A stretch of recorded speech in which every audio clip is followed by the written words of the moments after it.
자, 우리는 겉으로 드러난 어떤 행동은 그저 나오는 것이 아니고 감춰져 있는 그 행동의 뿌리가 있죠. 뿌리가 있습니다. 예를 들면 분노할 때 이 분노, 그 분노는 자연스러운 것이지만 잦은 분노를 한다면 그 뿌리에 뭐가 있는 거예요. 뭐가 있기 때문에 그렇게 자주 분노하게 되는 것입니다.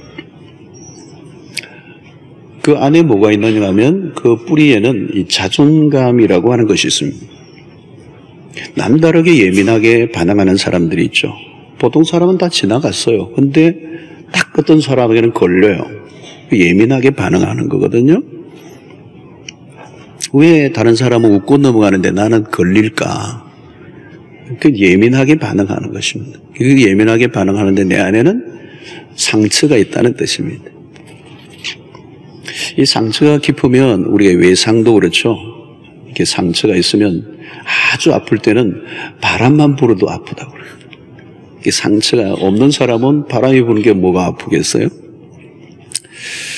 몸매 자신이 없는 사람에게 신체에 관한 조크를 하면 반응을 하는 거죠. 나를 무시한다는 거죠. 이것은 신체적인 조건이 내면의 상처를 만들어서 그 신체 조건 때문에 내적인 상처가 생긴 거예요. 그러니까 신체의 조건이 좀 그럴지라도 건강한 사람은 누가 뭐라 해도 괜찮거든요. 이게 내면에 상처가 되어 있는 사람은 반응을 하는 것입니다. 여러분들에게도 지나치게 예민하게 반응하는 것이 혹시 있습니까? 그건 틀림없이 내적인 상처. 그 상처는 결국은 자존감의 문제입니다. 그 영어로는 self-esteem이라고 그러죠. 또 우리 안에 이 내면, 이 자존감, 자아상이라고도 얘기해요. 또 그걸 자아라고도 얘기할 수 있고, 뭐 다르게 표현하면 마음이라고 얘기할 수 있는 상처가 있는 것입니다. 이 자존감이 무너지면 열등감에 시달리게 되고, 그 열등감이라고 하는 것은 결국은 자신의 삶에 자신감이 없는 것입니다. 자신에 대한 가치, 자신에 대한 존엄성을 갖지 못하는 것입니다. 우울증도 이런 곳에서 나타나죠. 내가 이렇게 하고도 살아야 되나? 이렇게 살면 뭐하나? 자꾸 움츠려드는 거죠. 자꾸 움츠려들고 자기에 대해서 부정적인 생각을 하게 됩니다. 그럼 어떻게 이렇게 자존감이 무너지는가? 주로 자기 자신이 스스로를 훼손합니다. 자신의 능력이나 외모, 학력의 등으로 인하여 자기를 스스로 자기가 모멸하는 거죠. 특히 자기보다 상대적으로 나아 보이는 사람이 주변에 있을 때 더 악화됩니다. 문제는 비교의식이죠. 비교의식. 사단이 가장 많이 사용하는 겁니다. 비교의식을 갖게 해서 열등감에 빠지게 하는. 자, 비교하기 시작하면 예외 없이 자존감의 상처를 입게 됩니다. 왜냐하면 우리가 아무리 노력해도 나보다 더 잘난 사람은 항상 나타나기 때문에. 이게 무서운 것은 뭐냐면 자기를 학대하는 것입니다. 자기를 멸시하고 자기를 부정하는 것. 자신의 무능과 실수와 실패와 부족함에 대해서 자기 자신이 자기를 받아들이지 못하는 거예요. 결국 무기력증에 빠지고 심하면 더 살고 싶지 않은 상태까지 빠지는 겁니다. 자기에 대한 기대감이 상실되는 것입니다. 심하면 목숨을 끊기도 하죠. 또 다른 사람들의 말에 너무 민감할 때도 마찬가지입니다. 사람들이 나에 대해서 무슨 말을 하는가에 늘 그 예민해 있는 것이죠. 조금의 그런 예민하지 않는 사람이 없겠죠. 그러나 그게 너무 심하면 매여 있는 거죠, 매죠. 누군가 던진 말에 분노가 폭발하는. 자, 이런 자존감이 낮은 사람들은 진실한 삶을 살 수가 없습니다. 자기도 모르게 헛세를 부리고 위선을 하고 과장된 행동을 하고 막 이렇게 풀리는 거죠.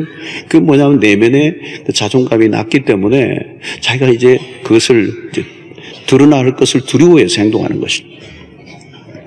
남들에게 신경을 자꾸 곤두세우는 것입니다. 그러니까 행동에 자유가 없어요. 무엇인가 좋은 일을 하면서도 다른 사람들의 칭찬에 늘 굶주립니다. 반대로 다른 사람들의 비난을 받을 것에 대한 염려로 인하여서 하고 싶은 일을 하지 못하는 것이죠. 칭찬을 들을 때는 감격하다가 비난을 들으면 부들부들 떠는 사람들. 당연히 삶에 안정감이 있을 수 없고 다른 사람들의 말에 늘 끌려다니는 것입니다.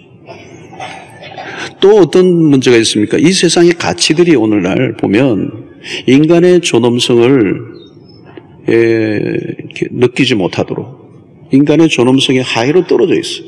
다 모든 것은 사람들의 능력, 그 사람의 실적, 생산성, 그 사람이 가지고 있는 어떤 그런 외적인 것으로 평가를 하는 거죠.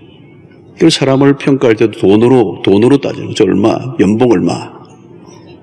이 경쟁 구조인 세상의 논리는 인간의 가치에 관심을 별로 가지질 않아요. 다 상업적 가치로 보는 것입니다. 인간의 가치를 스스로 하락시키는 세상. 가정에서도 공부를 못하면 또 남편이 능력이 없으면 무시를 당하는 거예요. 외적인 조건으로. 그래서 공부를 못하면 아이가 가정에서도 눈치를 늘 보는 거죠. 예. 존중의 여김을 받지 못한다. 말은 노골적으로 하지 않지만 아이들은 스스로 내가 존중의 여김을 받지 못하구나 라고 하는 인식을 가지면서 자기 스스로를 평가하기 시작하는 거죠. 그래, 나는 나지 말았어야 해. 또 가끔 또 엄마가 밥을 주면서도 주는 행위 속에 내가 너를 왜 낳았는지 모르겠어. 이런 것들이 있는 거죠. 공부도 못하는 것이 밥은 다 챙겨 먹고 이제 갈로치기예요. 직장에서 강제 퇴출의 경험을 가지고 있는 분들은 직장에서 밀려난 것보다 더 큰 어려움이 뭐냐? 자존감의 상실이에요. 나 이제 필요 없는 존재가 되었구나. 사람들이 나를 무시하는구나. 나를 인정해 주지 않는구나. 그러면서 자기 스스로 무시하기 시작하는 거예요. 어떤 실패보다 그것으로부터 오는 자존감의 훼손이 더 불행하게 만듭니다. 그 안에는 분노가 있고 억눌림이 있고 자신에 대한 무기력증, 무가치함을 느끼는 것입니다. 이때 버림받은 감정이에요. 버림받은 감정. 내가 사람들로부터 버림을 받았구나. 자존감의 문제는 우리의 삶에 매우 중요한 문제예요. 자, 이러면 세상은 사실 이런 것으로부터 회복될 수 있는 환경이 없습니다.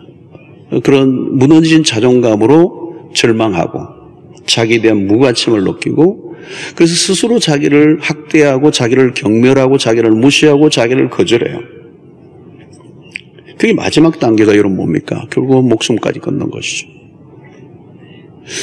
자, 복음은 우리의 삶에 놀라운 변화를 일으키는데 오늘 본문에 보면 인간의 상태에 대한 얘기가 나오고 있습니다. 6절을 보면 우리가 아직 연약할 때의 기약대로 그리스도께서 경건하지 않은 자를 위하여 죽으셨도다.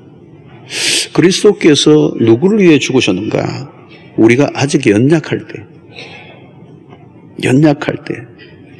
경건하지 않은 자를 위하여 죽으셨다. 자, 8절을 보십시오. 우리가 아직 죄인 되었을 때 그리스도께서를 위하여 죽으심으로 하나님께서 우리에게 대한 자기의 사랑을 확정하셨다. 하나님께서 우리를 위하여 아들을 죽게 하신 그때가 언제냐? 우리가 죄인 되었을 때라는. 10절에도 곧 우리가 원수 되었을 때 그의 아들의 죽으심으로 말미암아 하나님과 화목하게 되었은즉 화목하게 된 자로서는 더욱 그의 살아나심으로 말미암아 구원을 받을 것이니라. 매우 중요한 것은 우리가 어떤 상태에 있을 때 그리스도께서 우리를 죽으셨느냐는 거예요. 오늘 보면 우리가 연약할 때, 우리가 죄인 되었을 때, 우리가 원수 되었을 때. 자, 여기에 연약할 때와 죄인 되었을 때, 원수 되었을 때 이 단어들은 무슨 표현입니까? 하나님의 사랑을 받을 만한 어떤 조건도 가지고 있지 않을 때, 한마디로 전혀 가치가 없는 죄의 덩어리, 저주 아래 있는, 저주받아 마땅한. 자, 여러분, 우리를 이렇게 보면 인간이 인간의 관점으로 인간을 보는 것은 큰 의미가 없어. 하나님이 인간을 어떻게 보느냐가 중요합니다. 그러니까 인간론에 있어서 중요한 것은 우리가 우리를 잘 못 봐요. 나도 잘 모르고요. 상대도 잘 몰라요. 부부끼리도 다 모를 수 있어요. 일평생 모를 수 있어요. 우리의 심년의 깊은 곳에 무엇이 있는지, 그리고 생각 속에 짓는 죄들이 어떤 것인지 다 모르는 거죠. 그래서 우리는 적당한 가면을 쓰고 살아가는 것이, 가면을 안 쓰면 같이 살 수가 없어요. 그러나 하나님 앞에서는 우리가 가면을 쓸 수 없어요. 하나님 앞에서는 우리의 어떤 옷으로도 가릴 수가 없어요. 우리의 불꽃 같은 하나님의 눈동자 앞에서는 우리의 모든 자아의 깊은 곳까지 다 벌거벗겨집니다. 그 상태가 뭐냐? 우리가 연약하고 우리가 죄인이고 우리가 원수되었던, 그러니까 하나님의 사랑을 받을 만한 구석이라고는 하나도 없는 망가질 대로 망가진 존재. 가끔 우리가 방송을 통하여 사람들을 끔찍하게 죽인 그런 살인범들이 이제 얼굴이 나오면 우리가 막 기분 나빠하죠. 그 사람을 만나고 싶어 하는 사람 아무도 없을 거예요. 빨리 감옥에 집어넣고 중형에 처해야 된다고 우리가 소리를 지르는데, 충격적인 것은 성경이 말씀하는 인간이 바로 우리 그런 모습이 있다. 우리 모두 우리에게 있다는 거예요. 크게 다르지 않다는 거예요. 가장 절망적인 상태, 그 표현을 하고 있는 것이죠. 자, 그러니까 오늘 여기에서 이 본문에서 얘기하는 이 복음이 우리에게 어떻게 소개되고 있는가? 도무지 받아들여질 수 없는 상태에 있던 우리를 위해 그리스도께서 죽으심으로 하나님의 사랑을 우리에게 보여주셨다는 거예요. 이것은 새로운 형태의 사랑입니다. 세상에 우리의 경험했던 사랑은 다 조건을 갖고 있습니다. 컨디션에 따라서 사랑하는 거죠. 너가 공부를 잘하니까, 돈을 많이 벌어오니까, 당신이 예쁘기 때문에, 당신이 열심히 하기 때문에 조건이잖아요. 그런데 오늘 주님이 우리에게 보여주신 이 사랑의 표현은 파격적인 사랑이에요. 우리가 허물이 있고 연약하고 죄짓고 하나님과 원수되어 하나님 앞에 조금도 사랑받을 만한 것이 없는 상태. 그래서 여러분 8절이 참 기가 막힌 구절이에요. 8절을 한번 우리 다 같이 한번 읽어볼까요? 시작. 우리가 아직 죄인 되었을 때 그리스도께서 우리를 위하여 죽으심으로 하나님께서 우리에 대한 자기의 사랑을 확증하셨는데, 여러분 이거 로마서 5장 8절 말씀으로 외우시면 좋을 것 같아요. 굉장한 말씀이죠. 우리가 아직 죄인 되었을 때 그리스도께서 우리를 위하여 죽으심으로 하나님께서 우리에 대한 자기의 사랑을 확증해 주셨다. 자, 복음이 우리에게 말씀하는 것입니다. 우리에 대해서 우리의 부끄러움과 우리의 연약함과 우리의 모든 죄들을 다 덮으시고 하나님의 사랑을 우리에게 드러내셔서 우리로 하여금 그 하나님의 사랑받는 자녀들로 회복시켜 주십니다. 자, 그렇기 때문에 이제 우리의 과거의 모습에 부끄러워할 필요가 없고, 우리가 어떤 죄를 감추려고 할 필요가 없다는 것입니다. 자, 과거의 우리 삶은 자꾸 우리 약점과 연약함을 숨기기에 바빴습니다. 그리고 누군가 건드리면 폭발하죠. 이제 그럴 필요가 없다는 것입니다. 기꺼이 드러내 놓아도 괜찮은 이유는 하나님께서 이미 그 모습을 다 받아주셨기 때문에. 오늘도 이 성찬에 참여했습니다만은 우리가 또 실수하겠죠. 또 성찬하고 또 했지만 또 실수하고 또 넘어질 거예요. 그럼에도 불구하고 하나님은 우리를 용서하시거든. 그래서 하나님의 용서는 우리의 과거의 죄뿐만 아니라 현재뿐만 아니라 미래에 지을 죄를 다 포함한 것입니다. 완전하게 우리의 허물을 덮어주시고 죄 없다고 하신 것이죠. 그게 칭의잖아요. 주님이 바리새인들을 가장 혐오하신 이유는 자신의 힘으로 자기의 죄를 덮으려고 한 것입니다. 이 종교 생활이 참 무서운 거예요. 잘못하면 자기 의를 만들어내는, 이 교만으로 이끌어가는, 결국은 망하게 되는 것이죠. 복음 안에서 삶은 다릅니다. 드러내는 것이죠. 드러내도 우리가 담대하게 드러낼 수 있는 이유는 그리스도께서 우리를 죄를 위하여 죽으셨기 때문입니다. 하나님의 사랑은 우리의 모든 것을 받으셨다는 거예요. 우리가 연약함도 받으시고 우리의 죄인됨도 받으시고 하나님과 원수됨을 다 받아들이셨어요. 거대한 사랑이죠.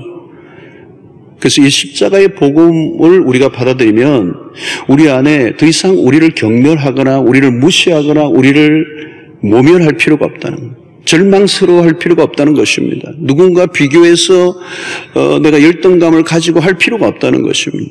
다른 사람이 아무리 나를 깎아내려도 열을 받을 이유가 없는 것은 우리의 신분이 이제 그리스도 안에서 십자가로 결정되었기 때문이겠습니다. 그래서 바울이 무슨 얘기합니까? 나의 나된 것은 하나님의 은혜로 된 것이다. 고린도전서 15장 10절의 말씀이죠. 나의 나됨, 너무 중요한 것이죠.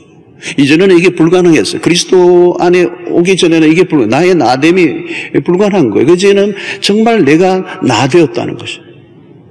복음 안에서 일어난 자신감입니다. 하나님이 받아주신 자기에 대한 긍정적인 수용이죠. 매우 중요한 것은 첫 번째는 하나님이 나를 받아주셔야 되는 거고, 두 번째는 하나님이 받아주신 나를 내가 받아들여줘야 됩니다. 과거의 아픈 경험에 내가 더 이상 시달리고 거기에 죄책감을 느끼고 수치감에 빠져서 나를 미워할 필요가 없다는 것입니다. 누가 무슨 소리를 해도 복음 안에서 흔들림이 없는 나, 이미 결정된 나, 하나님 앞에 완전히 받아들여주고 수용되어진 나를 내가 받아들이는 거예요.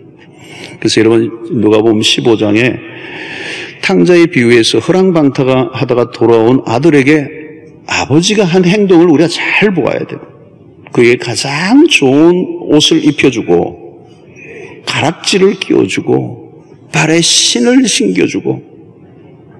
자, 여러분, 이 많은 죄를 지었던 사람이 돌아와도요, 용서를 받았는데도 여전히 뭔가 깨름직하고 뒤가 좀 그렇고 캥기고 이런 것들이 있을 수 있어요. 근데 죄를 지은 사람의 모습이죠. 그래서 돌아올 때 이 아들이 뭐라고 얘기합니까? 품꾼의 하나로 봐달라는 거예요. 난 아들이라고 하는 이름을 이제 내가 받을 수 없고 품꾼의 하나로 봐달라는 거예요. 이게 죄를 지은 사람의 모습입니다. 그러나 아버지는 그러지 않아요. 품꾼 아니야. 넌 내 아들이야. 그러면서 그를요, 끌어안고, 목을 끌어안고, 여러분 누가복음 15장을 보시면 목을 끌어안고 키스를 하고, 여러분 이것은 완전한 입맞춤을 통하여 그를 완전한 아들로 받아주는 것.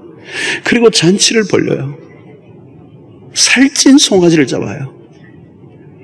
1급 등심 최극 상품의 소를 구워서 바베큐를 해서 주는 거예요. 그리고 사람들을 불러와서 풍악을 울리고 춤을 추고. 여러분 이건 용서한다랄 정도가 아니에요. 아버지가 그 아들을 적극적으로 환대하는 것입니다. 아들로 환대하는 거. 이거는 법적 회복으로만 끝난 게 아니고 적극적으로 환대하며 그 아들에 있는 부끄러움, 그 아들 안에 남아있을 수치, 과거의 실수로 인하여 주어진 그 안에 있는 자기 무시, 경멸. 여러분 객지에서 고생하고 돼지 죽통까지 같이 싸우며 먹을 정도로 밑바닥을 쳤으면요, 자존감이 제로예요. 그 아들을 끌어올려주는 거죠. 너는 내 아들이라는 거죠. 누가 뭐라고 하든 너는 내 아들이야. 여러분 이것이 뭡니까? 하나님이 복음을 통하여 우리에게 보여준 수용력이에요. 우리가 연약할 때, 우리가 죄인 되었을 때, 우리가 원수 되었을 때 하나님의 사랑을 받을 만한 것이 눈꼽만큼도 없는 그 순간에도 하나님이 당신의 아들 십자가에 죽게 하심으로 우리에 대한 자기의 사랑을 확정해 주셨느니라. 이게 복음이에요, 여러분. 하나님은 우리를 받아주셨다는 그 안에 우리 안에 깊은 상처와 우리 안에 있는 연약함과 우리의 죄성으로 인하여 일어났던 그 모든 그 어둠의 잔영들을, 그 불편함을 다 치워주셨다는 거예요. 여러분 이제 우리가 실수하고요, 연약해서 때로는 넘어져도요, 우리는 십자가를 붙잡으면 되는 거예요. 가장 핫한 사랑이에요. 가장 뜨거운 사랑.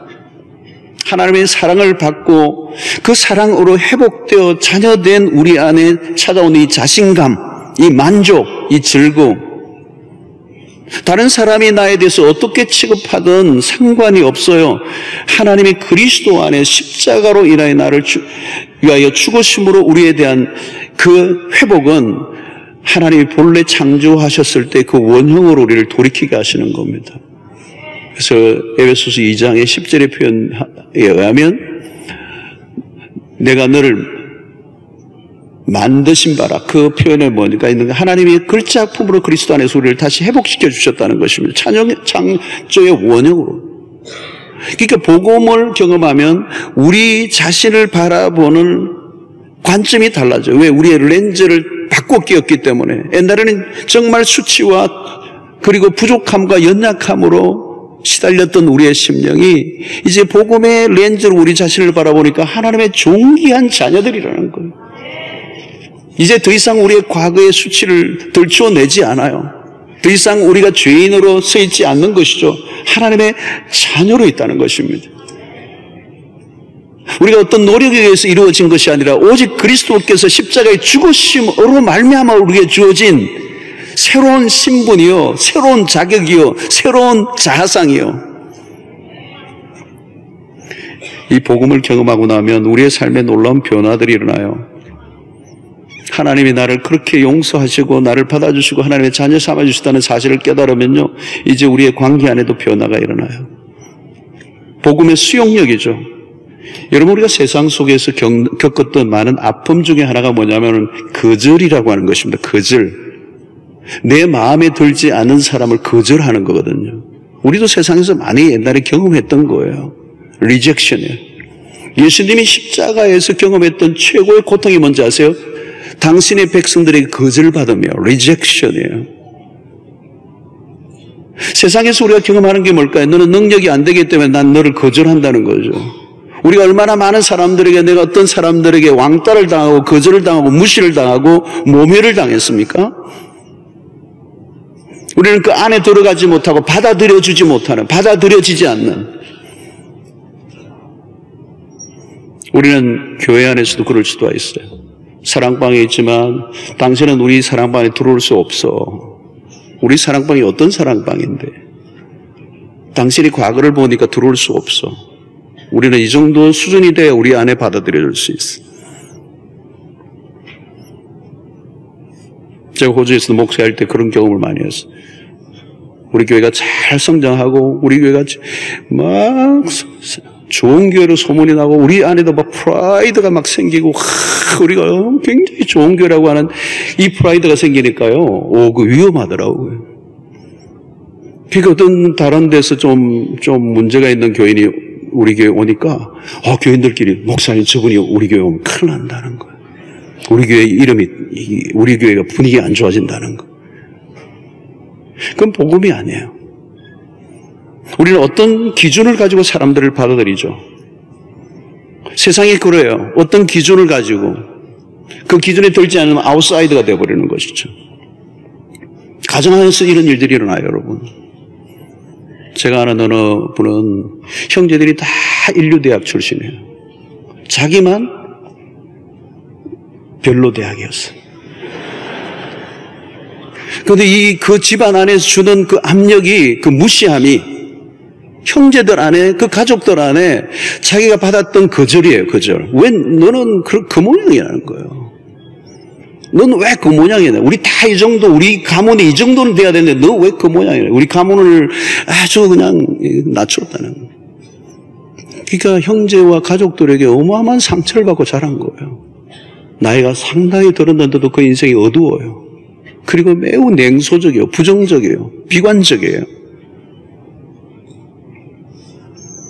세상이 정해놓은 그 기준과 조건에 들어가지 못하니까 거절받는 거죠. 무시당하는 거죠. 그 상처가 얼마나 깊은지 알 수가 없어요. 여러분, 하나님 우리에게 보여주신 복음은 전혀 다른 거예요. 예수님의 공생애의 삶은 파격적인 거죠. 당신의 제도권의 사람들 입장에서 보면 무시받고 버림받은 자들과 자주 어울리셨어요. 창기와 세리와 어울리셨어요. 여러분 상상을 해보십시오. 그 시대를 랍비들이 행적으로 보면 상상할 수 없는 행동이에요. 그 당시에 세리라든가 창기나 이런 사람들은 정말 경멸하는 아웃사이더 중에 아웃사이더를 예수님은 그들과 함께 하신 거죠. 여러분 어떤 사람을 만나고 오면 내가 참 존중의 여김을 받았다라고는 마음이 들 때 참 좋죠. 그런데 만나고 오면 내가 굉장히 멸시를 당했다는 느낌을 받으면 어떻게 해요? 다시는 만나고 싶지 않죠. 여러분 예수님이 어떤 분이세요? 세상 속에 멸시 천대만 받아왔던 사람들이 예수님을 만나면 너무 좋은 거예요. 여러분 복음을 경험한 사람들은 사람들에 대해서 심사하지 않아요. 등수를 매기지 않아요. 블랙리스트를 갖지 않아요. 세상적인 기준으로 판단하지 않아요. 예수님 시대 바리새인들이 행했던 실수는 무엇입니까? 자신들이 만든 규칙들로 사람들을 죽였습니다. 주님은 당시 유대교 안에 있던 규칙들을 의도적으로 깨뜨리심으로 종교 지도자들을 경악하게 만들었어요. 의도적으로 규칙을 깨뜨려버렸어요. 안식일의 규칙을 깨기도 하시고요. 문둥병자의 손을 대심으로 종교적 규칙을 깨뜨려버리시고요. 죄인과 세리를 만나신 그 자체도 그 시대의 관념을 깨뜨려버리신 거예요. 예수님은 규칙을 만들어 오신 분이 아니고 사랑을 베풀러 오셨어요.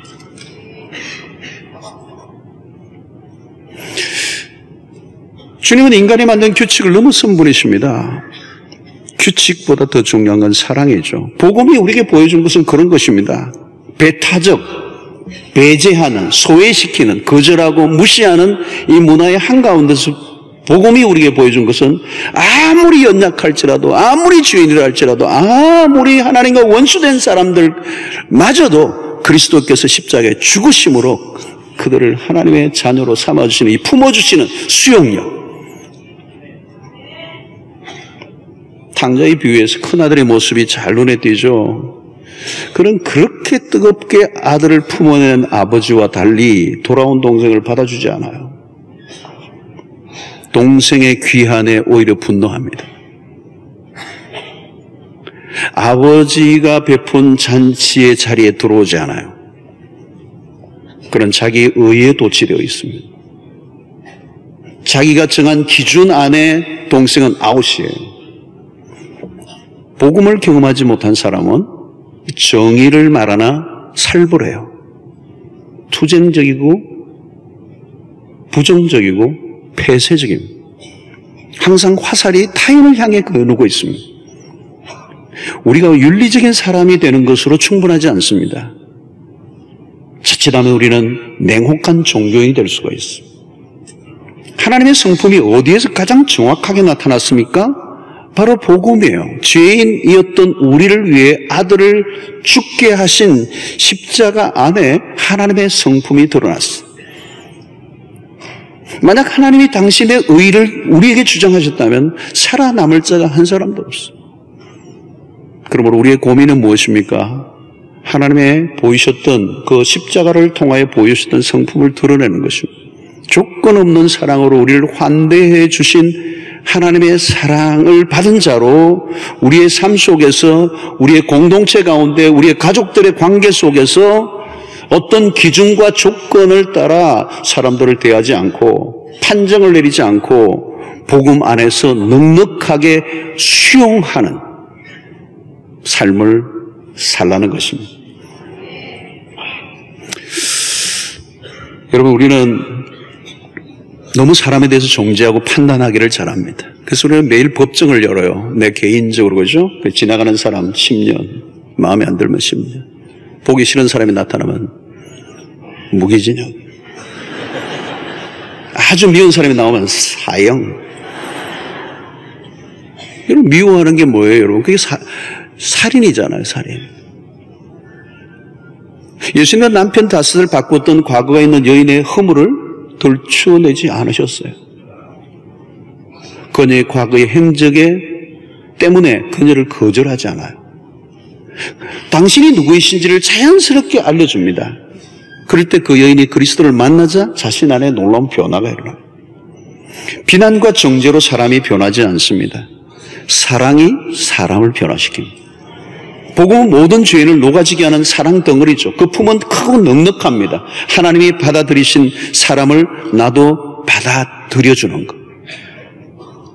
그곳에 복음의 역사가 일어나는 것입니다.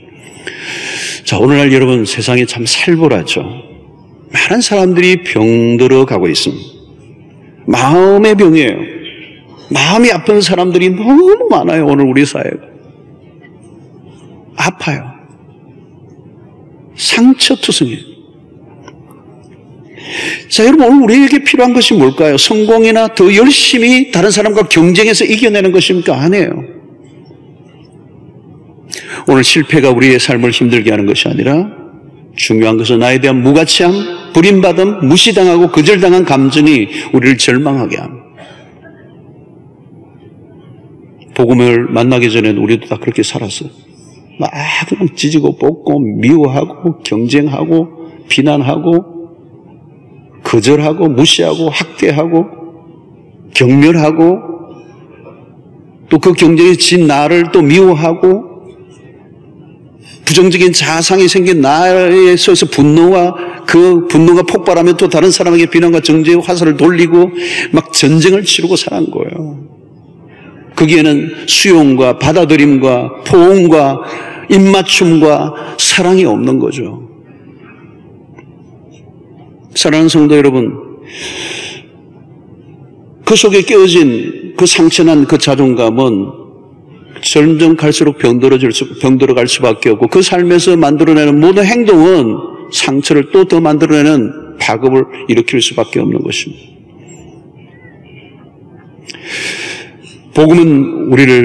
복음을 경험하고 나면 어떤 고백이 우리에게서 나오느냐면 주님 지금 나로 하나님의 사랑을 받고 하나님에게 인정을 받고 하나님에게 용서를 받은 나로 충분합니다. 누가 인정을 해주지 않아도 누가 나에게 어떤 평가를 한다 할지라도 나는 그리스도 안에서 나의 존재는 충분합니다. 그게 바울이 얘기했던 나의 나된 것이라는 거예요. 그건 하나님 안에서 규정되어진 나로 충분합니다. 누가 나에게 또 붙여준다 할지라도 떠받쳐준다 해도 내가 들떠지 않을 것이고 나를 무시한다 할지라도 내가 나를 경멸할 정도로 내 자존감이 낮지 않다는 것이죠. 예수님은 여러분 사람들에게 주목받는 것에 신경을 전혀 쓰시지 않았어요. 공생에 사람들에게 주목을 받기 위해서 몰두하지 않았어요. 왜요? 주님에게는 높은 자존감이 있는 거죠. 세례요한에게 세례를 받고 요단강에 올라오실 때 하늘이 문이 열리고 하늘에서 음성이 들려서 이는 내 사랑하는 아들이요 내 기뻐하는 사람. 하늘의 아버지의 음성을 들었던 것이죠. 사랑받는 아들로서 그는 충분하게 자존감을 갖고 있어요. 누구에게 멸시를 당한다고 해서 내가 내 자존감이 떨어지지 않아. 왜? 하나님의 음성을 들은 사람이기 때문에. 성도 여러분, 복음으로 치유된 삶은 거절과 배척과 물시로 상처 입은 사람들을 치유하는 일에 쓰임 받을 수가 있어요. 오늘도 많은 사람들이 낮은 자존감으로 low self-esteem이죠. 아주 낮은 자존감으로 누가 한마디만 해도 분노가 폭발을 하고 누가 한마디만 해도 자기 경멸에 빠져 결국은 자기 자신이 자존감으로 버텨내지 못하여 생명을 끊어버리는 사람들이 있어요. 우울해하는 삶을 살아가는 것입니다. 그 자존감을 붙들고 있는 것은 자기 병든 자존심 하나밖에 없어요. 어떤 사람은 나 자존심 하나밖에 없다 그러는데 그 자존심을 누가 지켜줘요? 아무도 지켜줄 수 없어요. 오늘 우리의 참된 자존감은 복음 안에서 가나. 내가 연약할 때, 내가 죄인 되었을 때, 내가 원수 되었을 때 아버지께서 자기 아들을 십자가에 죽게 하심으로 우리에 대한 하나님의 사랑을 확정해 주심으로 그 복음 안에 올려진 나를 누구도 흔들 수가 없어요. 나를 온전히 받아주시고 나를 존중히 여겨주신 그 하나님 안에서 이제 우리가 살아가는 우리는 그리스도의 십자가로 충분한 인생이 된 것입니다. 그래서 이제 건강한 이 자존감으로 내 이웃을 사랑하는 자로 주님이 우리에게 말씀하십니다. 내 이웃을 너의 몸과 같이 사랑하는 이 말은 뭘까요? 너의 몸을 너를 사랑할 수 있는 자만 다른 사람을 사랑할 수 있는 거야. 내 몸과 같이 사랑하라고 그러는데 내 몸을 사랑해야 다른 사람을 그렇게 사랑할 거 아니에요. 가장 중요한 사랑은 자기 사랑에서 시작하는 것입니다. 그 사랑은 십자가로 인하여 나를 받아주신, 나를 사랑해 주신, 나를 품어주신, 나를 포옹해 주시는, 나를 거절하지 않고 받아주시는, 어떤 조건도 따지지 않고 받아주신 그 십자가의 사랑으로 받아들여진 나를 내가 충분히 사랑하고, 그 다음에 뭐요?